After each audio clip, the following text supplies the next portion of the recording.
ಅಣ್ಣಾ ಹಜಾರೆ ಹೋರಾಟ ಒಂದು ರೀತಿ ಈಗ ಮಹತ್ವದ ಘಟ್ಟ ತಲುಪಿದೆ. ಈಗಾಗಲೇ ಉಪವಾಸ ಸತ್ಯಾಗ್ರಹ ಇವತ್ತು 9ನೇ ದಿನಕ್ಕೆ ಕಾಲಿಟ್ಟಿದೆ. ಇದೆಲ್ಲದರ ಮಧ್ಯೆ ಇವತ್ತು ಫೈನಲ್ ಡೇ ಆಗುವಂತಹ ಸಾಧ್ಯತೆಗಳು ಕೂಡ ದಟ್ಟವಾಗಿ ಕಂಡು ಬರ್ತಾ ಇದೆ. ಪ್ರಧಾನಿ ನೇತೃತ್ವದಲ್ಲಿ ಇವತ್ತು 3:30ಕ್ಕೆ ಸರ್ವಪಕ್ಷ ಸಭೆ ನಡೆಯಲಿದೆ.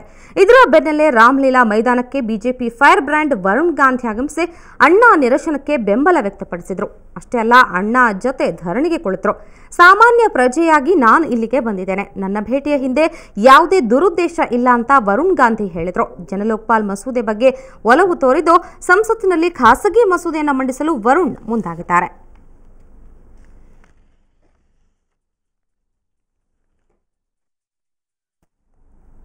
ಒಂಬತ್ತು ದಿನಗಳಾಯಿತು ಅಣ್ಣಾ ಹಜಾರೆ ಉಪವಾಸ ಮಾಡ್ತಾ ಇರೋದ್ರಿಂದ. ಆದರೆ ಅವರ ಆರೋಗ್ಯ ಉತ್ತಮವಾಗೇ ಇದೆ, ಆದರೂ ಕೂಡ ತೀವ್ರ ನಿಗಾ ಅಗತ್ಯ ಅನ್ನುವಂಥದ್ದನ್ನು ವೈದ್ಯರು ಹೇಳಿದ್ದಾರೆ. ಅವರ ವೈದ್ಯ ನೋಡಿಕೊಳ್ತಿರುವಂತಹ ವೈದ್ಯರು ಡಾಕ್ಟರ್ ನರೇಶ್ ತೆಹರಾನ್ ಈ ರೀತಿ ಹೇಳಿದ್ದಾರೆ. ಆರೋಗ್ಯ ತಪಾಸಣೆ ಬಳಿಕ ಸುದ್ದಿಗೋಷ್ಠಿ ನಡೆಸಿದ ತೆಹರಾನ್, ಅಣ್ಣಾ ಅವರ ರಕ್ತದ ಮಾದರಿಯನ್ನು ಪರೀಕ್ಷೆಗೆ ಕಳಿಸಲಾಗಿದೆ, ವರದಿ ಬಂದ ನಂತರವೇ ಎಲ್ಲವೂ ಕೂಡ ಸ್ಪಷ್ಟವಾಗಲಿದೆ ಅಂತ ಹೇಳಿದರು. ಕಳೆದ 9 ದಿನಗಳಲ್ಲಿ ಅಣ್ಣಾ ದೇಹ ತೂಕ 6.2 kgಯಷ್ಟು ಕುಸಿತ ಕಂಡಿದೆ. ರಕ್ತದೊತ್ತಡ 140/86, ನಾಡಿ ಮಿಡಿತ 82, ಸಕ್ಕರೆ ಪ್ರಮಾಣ 102ರಷ್ಟಿದೆ ಅಂತ ತಿಳಿಸಿದರು. ಉಪವಾಸ ಕೈಬಿಡುವಂತೆ ವೈದ್ಯರ ತಂಡ ಅಣ್ಣಾಗೆ ಮನವಿ ಮಾಡಿದೆ. ಆದರೆ ವೈದ್ಯರ ಸಲಹೆಯನ್ನ ಅಣ್ಣಾ ತಿರಸ್ಕರಿಸಿದ್ದಾರೆ.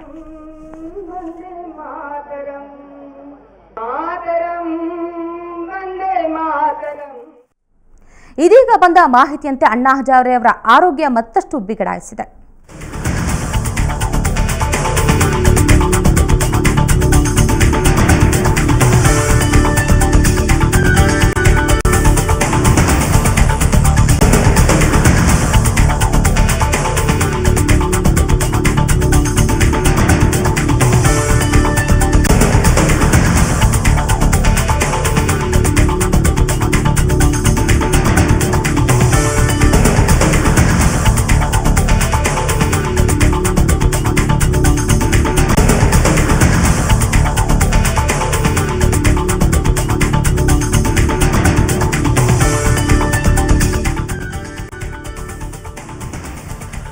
ಉಪವಾಸ ಕೈಬಿಡುವಂತೆ ವೈದ್ಯರ ತಂಡ ಅಣ್ಣಾಗೆ ಮನವಿ ಮಾಡಿದರೂ ಕೂಡ ವೈದ್ಯರ ಸಲಹೆಯನ್ನ ಅಣ್ಣಾ ಹಜಾರೆ ತಿರಸ್ಕರಿಸಿದ್ದಾರೆ. ಹೀಗಾಗಿ ಪ್ರಧಾನಿ ಮನಮೋಹನ್ ಸಿಂಗ್ ಮತ್ತೊಂದು ಬಾರಿ ಉಪವಾಸವನ್ನು ಕೈಬಿಡುವಂತೆ ಮನವಿ ಮಾಡಿದ್ದಾರೆ. ವೈದ್ಯರ ಸಲಹೆಯನ್ನ ಒಪ್ಪಿಕೊಳ್ಳಿ, ಆಸ್ಪತ್ರೆಗೆ ತೆರಳಿ ಚಿಕಿತ್ಸೆಯನ್ನು ಪಡೆದುಕೊಳ್ಳಿ ಅಂತ ಪ್ರಧಾನಿ ಮನಮೋಹನ್ ಸಿಂಗ್ ಮನವಿ ಮಾಡಿದ್ದಾರೆ. ನಿನ್ನೆಯಷ್ಟೇ ಪತ್ರವನ್ನು ಕೂಡ ಬರೆದಿದ್ರು ಉಪವಾಸ ಕೈಬಿಡುವಂತೆ. ಇವತ್ತು ಮತ್ತೊಮ್ಮೆ ಪ್ರಧಾನಿ ಮನವಿ ಮಾಡಿದ್ದಾರೆ.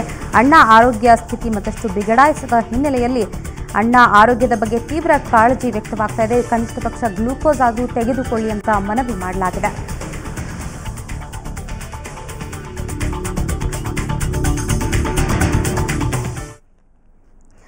ಅಣ್ಣಾ ಹಜಾರೆ ಈಗ ಉಪವಾಸ ಕುಳಿತಿದ್ದಾರೆ. ಇವತ್ತು 9ನೇ ದಿನಕ್ಕೆ ಕಾಲಿಟ್ಟಿದೆ. ಹಾಗೆ ನೋಡಿದ್ರೆ ನಮ್ಮ ಒಂದು ಧರ್ಮದಲ್ಲಿ, ಭಾರತೀಯ ಧರ್ಮದಲ್ಲಿ ಉಪವಾಸಕ್ಕೂ ಧರ್ಮಕ್ಕೂ ಸಾಕಷ್ಟು ನಂಟಿದೆ.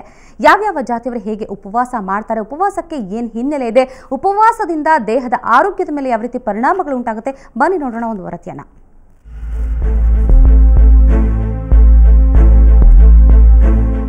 ಉಪವಾಸಕ್ಕೂ ಧರ್ಮಕ್ಕೂ ಅವಿನಾಭಾವ ನಂಟಿದೆ. ಹಿಂದೂಗಳಲ್ಲಷ್ಟೇ ಅಲ್ಲ, ಮುಸ್ಲಿಮರಲ್ಲಿ, ಕ್ರೈಸ್ತರಲ್ಲಿ, ಜೈನರಲ್ಲಿ, ಪ್ರತಿಯೊಂದು ಧರ್ಮದಲ್ಲೂ ಉಪವಾಸಕ್ಕೆ ಪವಿತ್ರ ಸ್ಥಾನವಿದೆ. ಈ ಉಪವಾಸವನ್ನೇ ಅಸ್ತ್ರವನ್ನಾಗಿಸಿದ ಚೇತನ ಮಹಾತ್ಮ ಗಾಂಧೀಜಿ. ಬ್ರಿಟಿಷರ ವಿರುದ್ಧ ಹೋರಾಡುವ ಪ್ರಬಲ ಅಸ್ತ್ರವಾಗಿದ್ದು ಉಪವಾಸ ಸತ್ಯಾಗ್ರಹ. ಹಿಂದೂಗಳಲ್ಲಿ ಏಕಾದಶಿ, ಶಿವರಾತ್ರಿ, ಗ್ರಹಣ, ನವರಾತ್ರಿ ಸಮಯದಲ್ಲಿ ಉಪವಾಸ ಮಾಡುವ ರೂಢಿ ಇದೆ. ಸಾಮಾನ್ಯವಾಗಿ ಉಪವಾಸದ ಮೊದಲ 3 ದಿನ ಯಾವುದೇ ಗಂಭೀರ ಪರಿಣಾಮಗಳಾಗುವುದಿಲ್ಲ. ಶರೀರದಲ್ಲಿ ನೋವು ಕಾಣಿಸಿಕೊಂಡರೂ ಆರೋಗ್ಯ ಸ್ಥಿರವಾಗಿರುತ್ತೆ.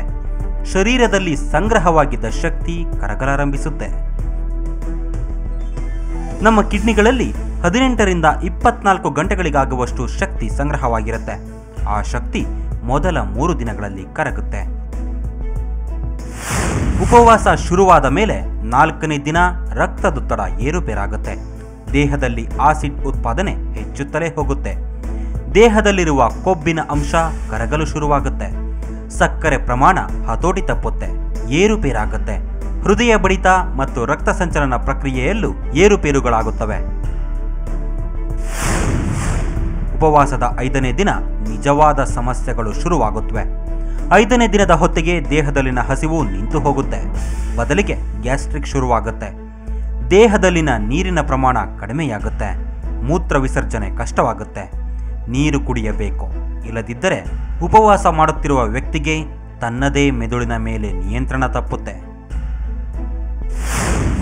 ಉಪವಾಸದ 5 ಮತ್ತು 6ನೇ ದಿನಗಳು ಇನ್ನಷ್ಟು ಅಪಾಯಕಾರಿ. ದೇಹದಲ್ಲಿ ಸಂಪೂರ್ಣ ಖಾಲಿತನ ಸೃಷ್ಟಿಯಾಗುತ್ತೆ. ಗಟ್ಟಿಯಾಗಿರುವ ಅಂಗಗಳಿಂದ ದೇಹದ ದುರ್ಬಲಗೊಂಡ ಅಂಗಗಳು ಶಕ್ತಿ ಹೀರತೊಡಗುತ್ತವೆ. ಮೂಳೆಗಳು ದುರ್ಬಲಗೊಳ್ಳುತ್ತವೆ. ಮೆದುಳಿಗೆ ಪ್ರೋಟೀನ್, ಗ್ಲುಕೋಸ್ ರವಾನೆ ಕುಂಠಿತಗೊಳ್ಳುತ್ತೆ. ಶರೀರದಲ್ಲಿ ಪ್ರೋಟೀನ್ ಅಂಶ ಕಡಿಮೆಯಾಗುತ್ತೆ. ಇದು ಮುಂದುವರಿದಷ್ಟು ಜೀವಕ್ಕೆ ಅಪಾಯವಿರುತ್ತೆ. ಒಟ್ಟಾರೆಯಾಗಿ ಉಪವಾಸದ ಪರಿಣಾಮಗಳು ಭೀಕರ. ದೇಹದ ತೂಕ ಕಡಿಮೆಯಾಗುತ್ತದೆ. ದೇಹದ ಮೂಳೆಗಳು ಶಕ್ತಿ ಕಳೆದುಕೊಳ್ಳುತ್ತವೆ. ಮಾತನಾಡುವ ಶಕ್ತಿ ಕ್ಷೀಣವಾಗುತ್ತದೆ. ರಕ್ತ ಸಂಚಾರ ಕಡಿಮೆಯಾಗಿ ರಕ್ತದೊತ್ತಡವೂ ಕಡಿಮೆಯಾಗುತ್ತೆ. ಶುಗರ್ ಏರುಪೇರಾಗುತ್ತೆ. ವಿಪರೀತ ನಿದ್ದೆ ಆವರಿಸುತ್ತೆ. ದೇಹದ ಅಂಗಗಳು ಮೆದುಳಿನ ಸಂದೇಶವನ್ನೇ ಗ್ರಹಿಸುವುದಿಲ್ಲ. ಬಾಯಿ ಒಣಗಲಾರಂಭಿಸುತ್ತೆ. ವಿಪರೀತ ಸುಸ್ತಾಗೋಕೆ ಶುರುವಾಗುತ್ತೆ. ಫಾಸ್ಟ್ ಮಾಡ್ತಾ ಇದ್ದಾಗೆ ಫಸ್ಟು ಲಿವರ್ಲಿ ಇರತಕ್ಕಂಥ ಗ್ಲೈಕೋಜನ್ನು, ಮಸಲಲ್ಲಿ ಇರತಕ್ಕಂಥ ಗ್ಲೈಕೋಜನ್ನು ಅದು ಕರಗುತ್ತೆ. ಅದು ಗ್ಲೂಕೋಸ್ ಆಗಿ ಪರಿವರ್ತನೆ ಆಗುತ್ತೆ. That is major thing, first thing. ಆಮೇಲೆ ಏನಾಗುತ್ತೆ, ಬಾಡಿನಲ್ಲಿ ಫ್ಯಾಟ್ ಇರುತ್ತೆ. ಫ್ಯಾಟು ಕನ್ವರ್ಟ್ ಆಗ್ತಾ ಹೋಗುತ್ತೆ. ಫ್ಯಾಟಿಂದ ಶುಗರ್ ಆಗಿ ಕನ್ವರ್ಟ್ ಆಗುತ್ತೆ. ಅದು it can sustain up to 1 week 2 week. So ಯಾರಿಗೆ ಎಷ್ಟು ದಿವಸ ಸಸ್ಟೈನ್ ಆಗ್ಬೋದು ಅಂತ ಅದನ್ನು ಜನರಲೈಸ್ ಮಾಡೋದಕ್ಕೆ ಕಷ್ಟ ಆಗುತ್ತೆ. ಉಪವಾಸದ ಅಂತಿಮ ಪರಿಣಾಮಗಳು ಇನ್ನಷ್ಟು ಭೀಕರ. ಹೃದಯಾಘಾತವಾಗಬಹುದು. ರಕ್ತದೊತ್ತಡ ಕಡಿಮೆಯಾಗುತ್ತಲೇ ಹೋಗುತ್ತೆ. ಗ್ರಂಥಿಗಳಲ್ಲಿ ಸತ್ವ ಕಡಿಮೆಯಾಗುತ್ತೆ. ಹೃದಯದ ಸ್ನಾಯುಗಳು ಏರುವುದು ಇಳಿಯುವುದು ಆಗುತ್ತಲೇ ಹೋಗುತ್ತೆ. ಇದರ ಪರಿಣಾಮ ಜೀರ್ಣಕ್ರಿಯೆ ಮತ್ತು ಹೃದಯದ ಬಡಿತ ಕಡಿಮೆಯಾಗಬಹುದು. ದೇಹದಲ್ಲಿ ಪೊಟ್ಯಾಷಿಯಂ ಅಂಶ ಕಡಿಮೆಯಾಗುತ್ತೆ. ಸಂಧಿವಾತದ ಅಪಾಯವೂ ಇದೆ.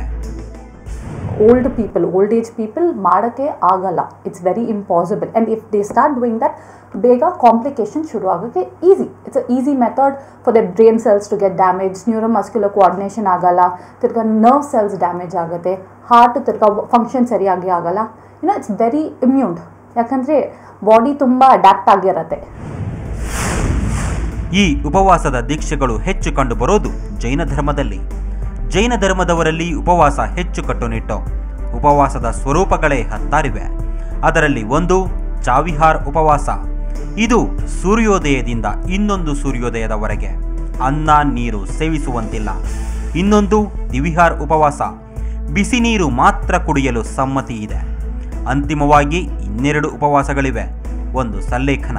ಇದು ಜೈನ ಧರ್ಮದ ತತ್ವಗಳ ಪ್ರಕಾರ ಮಾಡಿದ ಪಾಪಕರ್ಮಗಳಿಗೆ ಪ್ರಾಯಶ್ಚಿತ್ತವಾಗಿ ಕೈಗೊಳ್ಳುವ ಉಪವಾಸ ವ್ರತ. ಅಂತಿಮ ಉಪವಾಸಕ್ಕೆ ಜೈನ ಧರ್ಮೀಯರಲ್ಲಿ ಸಂತಾರ ಎನ್ನುತ್ತಾರೆ. ಅದು ಸಾಯಲು ಸಿದ್ಧವಾಗಿರುವವರು ಸಾಯುವುದಕ್ಕಾಗಿಯೇ ಮಾಡುವ ಉಪವಾಸ. ಇದು ಜೈನ ಧರ್ಮೀಯರ ಪ್ರಕಾರ ಆತ್ಮಹತ್ಯೆ ಅಲ್ಲ. ಒಂದೊಂದು ಧರ್ಮದಲ್ಲೂ ಉಪವಾಸಕ್ಕೆ ಒಂದೊಂದು ರೀತಿಯ ವ್ಯಾಖ್ಯಾನವಿದೆ. ಪ್ರತಿ ಧರ್ಮವು ಉಪವಾಸವನ್ನು ಪವಿತ್ರ ಎಂದು ಪರಿಗಣಿಸಿರುವುದು ವಿಶೇಷ. ಬ್ಯೂರೋ ರಿಪೋರ್ಟ್, ಸುವರ್ಣ ನ್ಯೂಸ್ 24/7. ಉಪವಾಸಕ್ಕೂ ಧರ್ಮಕ್ಕೂ ಇರುವ ನಂಟಿನ ಬಗ್ಗೆ ತಿಳ್ಕೊಂಡ್ವಿ. ಅಣ್ಣ ಉಪವಾಸ ಮಾಡ್ತಾ ಇರೋದು ಇದು 2ನೇ ಬಾರಿ. ಹಾಗೆ ನೋಡಿದ್ರೆ ಅವರ ಉಪವಾಸದ ಹಾದಿ, ಹೋರಾಟದ ಹಾದಿ ಬಹಳ ಸುದೀರ್ಘ. ಹಾಗಾದರೆ ಉಪವಾಸದಿಂದ ಏನೆಲ್ಲ ಪರಿಣಾಮಗಳಾಗುತ್ತೆ, ಜೊತೆಗೆ ಅಣ್ಣ ಹಿಡಿದಿರುವ ಹೋರಾಟದ ಮಾರ್ಗ ಎಷ್ಟರ ಮಟ್ಟಿಗೆ ಫಲಪ್ರದವಾಗುತ್ತೆ, ಇದೆಲ್ಲದರ ಬಗ್ಗೆ ಚರ್ಚೆ ಮಾಡೋಣ. ನಮ್ಮ ಜೊತೆ ಇವತ್ತು 4 ಅತಿಥಿಗಳಿದ್ದಾರೆ. ಮೊದಲಿಗೆ ಉಪವಾಸದ ಪರಿಣಾಮಗಳ ಬಗ್ಗೆ ತಿಳಿಸ್ಕೊಳ್ಳೋದಕ್ಕೆ ನಮ್ಮ ಜೊತೆ ಡಾಕ್ಟರ್ ನವೀನ್ ಇದ್ದಾರೆ, ಹಾಗೆ ವಿಚಾರವಾದಿಗಳಾದಂಥ ವಿಜಯ್ ಕುಮಾರ್ ಅವರಿದ್ದಾರೆ. ಇಬ್ಬರಿಗೂ ಕೂಡ ಕಾರ್ಯಕ್ರಮಕ್ಕೆ ಸ್ವಾಗತ. ಜೊತೆಗೆ ನನ್ನ ಜೊತೆ ಸ್ಟೂಡೆಂಟ್ಸ್ ಕೂಡ ಇದ್ದಾರೆ, ತೇಜಸ್ವಿನಿ ಹಾಗೂ ಚೇತನ್. ಇಬ್ಬರಿಗೂ ಕೂಡ ಕಾರ್ಯಕ್ರಮಕ್ಕೆ ಸ್ವಾಗತ. ನಿಮ್ಮೆಲ್ಲರ ಜೊತೆ ಮಾತಾಡ್ತೀನಿ. ಅದಕ್ಕೂ ಮೊದಲು ಒಂದು ಸಣ್ಣ ಬ್ರೇಕ್.